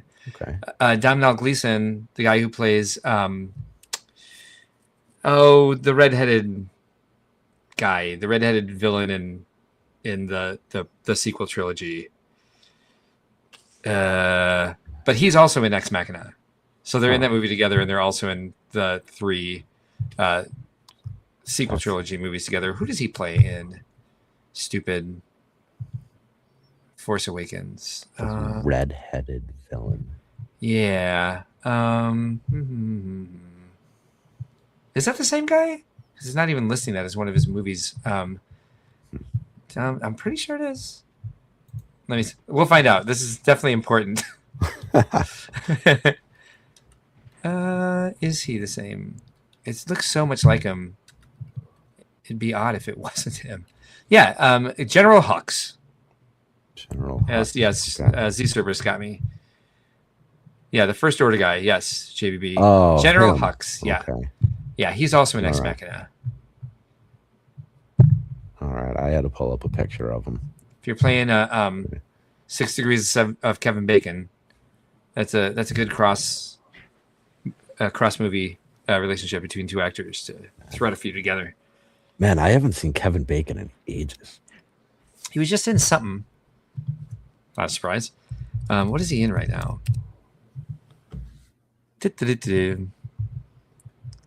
He just was in. Nope, none of these were the ones I was thinking of. 2025, The Bondsman. Perhaps that was the only one I was thinking of that's even sort of new that I might have been reading about, but I don't see any that I was specifically reading about. Oh well. But yeah, I mean, I knew he's still active. Okay. Apparently very. Because yeah, he's got 4 projects just last year. Good for him. Kevin, he's my dad's age. That's wild. I mean, it's been around forever. Yeah. I'm going to have to give my dad a hard time. Like, Dad, you're only a year older than Kevin Bacon. What's going on here? Dad, Tremors. If you're watching this. Tremors is one of my favorite movies. Tremors was good. Yeah. Yeah. I mean, anything with any kind of sandworm is pretty good in my book. Yeah. I like that. All right, sorry. Yeah. Oh, okay, here, finish your thought there. Remember what? I remember being disappointed in Stanley Kubrick's Dune because the sandworms were relatively boring. Like, they were too big to be scary. They just kind of ate everything at once, and it wasn't as good special effects as Tremors. Yeah. So, I mean, I was young when I saw both. So, yeah. All right. Well, I know you have places to be, things to do. I do appreciate you hanging out tonight. Thank you for having me. This has been great. Yes, this has been a great time. I like the chill atmosphere. We got through like the heavy emotion stuff at the beginning, and then we found out what Kevin Bacon's up to at the end. So, perfect stream. Yeah. We try to keep things fairly low key, but it's a touch on what we're aiming for here. Awesome. So that was awesome. I appreciate everything you shared tonight. That was great. Thank you. Yeah, I appreciate you having me here. It's great. It's nice to have a platform to be able to talk about those things. Everyone who hung out tonight, I always love seeing you guys. You are the best. If you have not yet, if you could like the stream, subscribe if you haven't, which would be weird. I appreciate all of those things as well. We will see you next week, and our guest is going to be a surprise to you and to me. So we will see what happens. The schedule's been a little crazy this month. So we'll be here roughly the same time next week. We aim for 9. We'll be here when we are. But we love you all. See you next week. Thank you again, Mark. Thank Good night, you, everyone.